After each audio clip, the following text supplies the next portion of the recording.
Hey family, welcome back to Technique Monday here on Unseen Cuisine. I'm Chef Rick, the Blind Chef, and today we're talking about making a souffle. But what we're really doing is learning how to control structure, air, and heat. Three skills that will change everything you do in the kitchen. Because a souffle isn't about perfection, it's about understanding the lift. And in the Unseen Cuisine kitchen, we don't rely on sight. We cook through sound, touch, aroma, and timing. So today we're mastering the art of the rise, but the sensory way. So, you know what we got to do? Let's talk about it. The technique behind the souffle.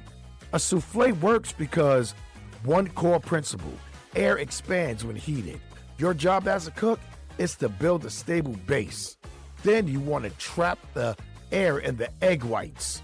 Then you want to protect that air while folding, and then use heat to expand it. That's it. That's the simple whole technique of souffles. Easy, right? So, step one, understanding the base. This is your structure control. Before you even think about egg whites, you need a strong foundation. This base can be a bechamel, dairy-free, a pastry cream, or chocolate. So, with your base, your touch cue, you want to dip a spoon and run your finger across it. If the line holds, your base is thick enough. If it runs, it's too loose. A weak base equals no support for the rise. Step two, the surface, guiding the rise. Your ramekin isn't just a container, it's a climbing wall. Touch cue, rub butter along the inside of the ramekin. It should feel smooth and even, not heavy or greasy. Add a dry coating, flour, cheese, or crumbs. Touch cue, you should feel a fine sandy texture in the ramekin. This gives the souffle something to grip as it rises upwards. Step three, whipping egg whites, building air. Now, this is a critical skill. First thing you want to do is separate your egg yolks from your egg whites. Now, after you do that, this is where the lift is created, where people either win or lose the souffle. You're not just whipping egg whites, you're building a structure of air bubbles strong enough to hold the heat expansion. Timing awareness of beating the egg whites. You're gonna beat them by hand. It's about 6 to 10 minutes to reach stiff peaks. With the mixer, it's gonna be about 2 to 4 minutes, but time is not your guide. Your senses are. Now, sound cues for beating the egg whites. When you start, it will be loose, wet, and sloshing. As you continue, the middle will get tighter and a rhythmic swishing will start. When your egg whites are ready, they will be soft, airy resistance with a light, whispery sound. How to know when your egg whites are done? This is going to be a touch cue method. Either you use the instrument that you have or you just use your finger. If you lift it too early, it falls flat immediately. If you lift it midway, it forms soft peaks that are gentle. If you lift it at the end, the final stage, the souffle is ready. Peaks will stand tall. The tip may curl slightly. Texture feels firm but smooth. The two mistakes to avoid. Under whipping feels loose and slippery. Peaks collapse instantly. Your souffle won't rise. Over whip feels dry, clumpy, or grainy. No elasticity. Your souffle will collapse. The target. You want egg whites that feel structured, airy, slightly glossy, like soft foam that holds its shape.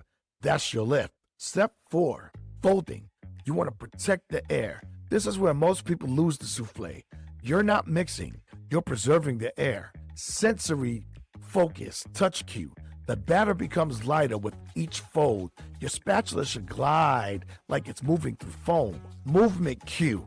You want to scoop from the bottom, lift, and fold over. Slow, circular, and controlled.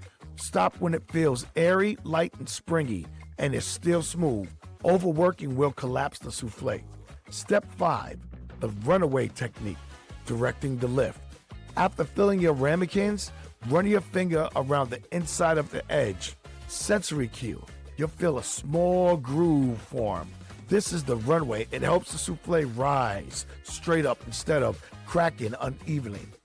Step 6, control the heat, creating the rise. Heat is what activates everything. Oven guidelines. 400 degrees for small ramekins, 375 for larger ramekins. Sound cue. Your oven should hum steadily, not aggressively blasting heat. Aroma cue. For savory soufflés, it should smell toasted, nutty, and rich. For dessert soufflés, it should smell sweet, warm, vanilla, cocoa, and caramel. Touch cue. With protection, the sides should feel firm, the tops should feel soft, slightly springy. That contrast tells you it's ready. Step 7. Understanding the collapse. Yes, it will fall, and yes, it is normal. Every soufflé falls. That's not a failure, that is physics. As it cools, the air contracts, structure relaxes. Tactile cue.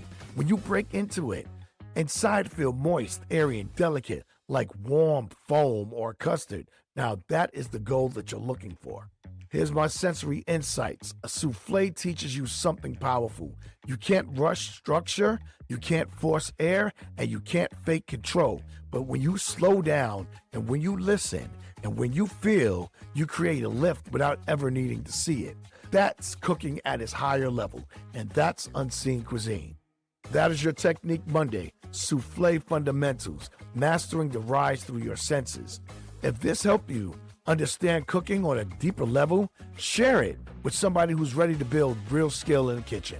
Make sure you're following the show so you never miss a Technique Monday, Flavor Lab Wednesday, or Recipe Friday. And for more sensory-based cooking techniques and recipes, visit unseencuisine.com, because here we believe in cooking without limits, where food heals and flavor inspires.